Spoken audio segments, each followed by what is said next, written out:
Olha, o Brasil está prestes a virar a mesa num jogo que, todo ano, movimenta centenas de bilhões de reais. A gente está falando dos benefícios fiscais. E tem lei nova na área, viu? Acabou de ser sancionada e pode mexer com tudo, desde o preço da comida no supermercado até a força das nossas grandes indústrias. Bora entender o que está pegando? Mas, para a gente ter uma ideia do tamanho dessa mudança, vale fazer uma pergunta. Pensa aí, quanto de grana o Brasil deixa de arrecadar todo santo ano só para dar aquele empurrãozinho em alguns setores da economia? A resposta, olha, é de cair o queixo. E é ela que mostra por que essa reforma virou uma coisa tão, mas tão urgente. A gente está falando de centenas de bilhões de reais por ano. Esse dinheirão todo que o pessoal chama de gasto tributário acaba criando um problemão, né? Um desafio gigantesco para fechar as contas do governo. E é exatamente aí que a nova lei entra em campo. E a solução que o governo encontrou para botar ordem nessa casa tem nome e sobrenome. Ou melhor, número. Lei Complementar 224. Pensa nela como a principal ferramenta para finalmente controlar essa gastança e fazer com que cada real de imposto que se abre mão, olha, que ele volte de verdade para a sociedade em forma de resultado. Bom, o primeiro objetivo da lei, o mais direto e reto, é bem claro, é puxar o freio de mão. A ideia é dar um basta nessa criação de incentivos à torto e à direito, sabe? Agora, as regras vão ser muito mais duras.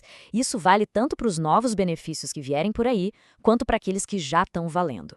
Mas, afinal, o que é um benefício fiscal? Vamos lá, de um jeito bem simples. É uma grana que o governo decide não cobrar em imposto. É como se fosse uma aposta, sabe? A aposta de que, ao fazer isso, vão surgir mais empregos, mais inovação, mais desenvolvimento. A grande questão que essa nova lei coloca na mesa é: será que essa aposta tem dado resultado? Então, a primeira grande virada de chave que a lei traz é pensando no futuro. Basicamente, ela decreta o fim daquela era de criar benefício fiscal no escuro, sem um plano claro, sem saber qual resultado esperar. Daqui para frente, o jogo mudou.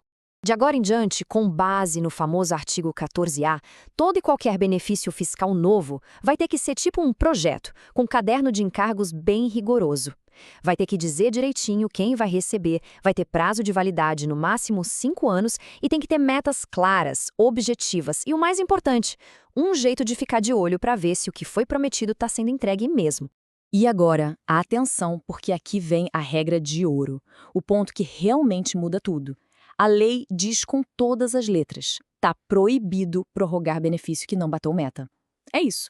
Em bom português, não deu resultado, não tem renovação. Simples assim. Fim de conversa. A lógica, então, ficou bem clara, né? Acabou aquela história de cheque em branco fiscal. Cada incentivo agora é praticamente um contrato, com meta de desempenho e tudo. E se não cumprir, a consequência é uma só. E não tem choro. O benefício acaba. Beleza, essas são as regras do jogo para os benefícios que vão nascer daqui para frente. Mas e aquelas centenas de incentivos que já existem? Aqueles que comem bilhões do orçamento todo ano? Pois é, a lei também pensou neles. E o efeito, nesse caso, é para já.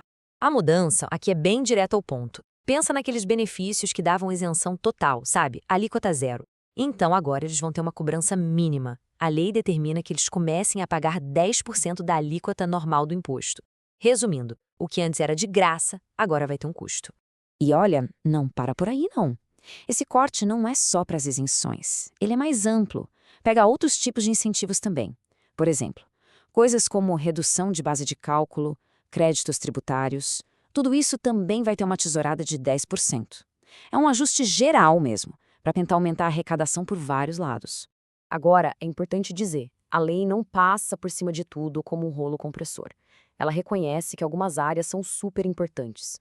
Por isso, foi criada uma lista de exceções para proteger setores e programas sociais que são vistos como estratégicos para o Brasil. E quem está nessa lista de protegidos? Bom, temos a Zona Franca de Manaus, que é fundamental para a economia do Norte, temos programas sociais gigantescos como o ProUni e o Minha Casa Minha Vida, e tem mais. Os alimentos da cesta básica e as empresas de tecnologia e semicondutores também ficaram de fora desses cortes. Mas talvez a mudança mais estrutural, mais profunda mesmo dessa lei, não seja nem o corte, mas sim a criação de um teto. É isso mesmo. Pela primeira vez na história, o Brasil vai ter um limite máximo para o valor total que o governo pode gastar com incentivos fiscais. E que limite é esse? O artigo 5º da lei crava: a soma de todos os benefícios fiscais não pode passar de 2% do nosso produto interno bruto, famoso PIB. Na prática, isso funciona como uma âncora, sabe? Um ponto de segurança para que esses gastos não saiam crescendo sem controle de novo lá na frente. E se esse teto de 2% for ultrapassado? Bom, aí a consequência é bem séria. Se o total de benefícios passar desse limite, o governo fica simplesmente proibido de criar qualquer benefício novo ou de renovar os que já existem. É um freio de emergência, um gatilho para garantir que as contas públicas não saiam do trilho. Certo.